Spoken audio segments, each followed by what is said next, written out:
AR में खुश आमदीद। विराट कोहली, स्टीवन स्मिथ ने मिसबाह मैनेजमेंट और वकार ने इसकी आंखें खोल दी मोहम्मद आमिर के बारे में, हैरान को इंकशाफ कर दिया है। आज की ज़ेर नज़र वीडियो में आप भाइयों को इसी बारे में बताएंगे, मगर मजीद तफसीलात की तरफ बढ़ने से पहले इस वीडियो को लाइक करें और कमेंट सेक्शन में आप भाई मुझे इतना ज़रूर बता दें कि क्या मोहम्मद आमिर की कौमी टीम में वापसी होनी चाहिए या नहीं। इस हवाले से कमेंट सेक्शन आपके कमेंट्स का मंतजर रहेगा। विराट कोहली, स्टीवन स्मिथ ने मिसबाहुल हक, वकार यूनुस और पाक मैनेजमेंट की आंखें खोल दी।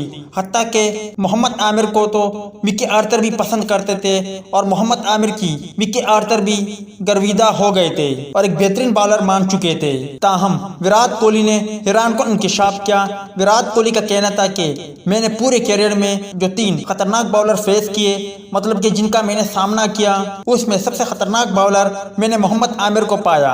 मोहम्मद आमिर बहुत ही खतरनाक बॉलर थे और यकीनी तौर पर जब भी मैं उनका सामना करता था तो मुझे डर होता था कि कहीं मेरी विकेटें उड़ ना जाए। हालांकि आप भाइयों को मालूम होगा कि विराट कोहली और स्टीवन स्मिथ अजीम बल्लेबाजों में शामिल है, मगर उसके बावजूद भी उन्होंने जब भी मोहम्मद आमिर को फेस किया तो उन्हें मोहम्मद आमिर खतरनाक रूप में नजर आए। जबकि इसके अलावा स्टीवन स्मिथ ने भी मोहम्मद आमिर की तारीफ की। उन्होंने कहा कि मोहम्मद आमिर का कोई सानी नहीं, मोहम्मद आमिर इंतहाई खतरनाक बॉलर है। जिनमें स्टीवन स्मिथ ने खुद कहा कि जब भी मैंने मोहम्मद आमिर को फेस किया, यकीनी तौर पर मोहम्मद आमिर को मैंने एक मुख्तलिफ रूप में पाया। उम्मीद है दोस्तों कि आज के मुख्तसर वीडियो भी आप भाइयों को पसंद आई होगी। टेक केयर, बाय बाय, अल्लाह हाफिज।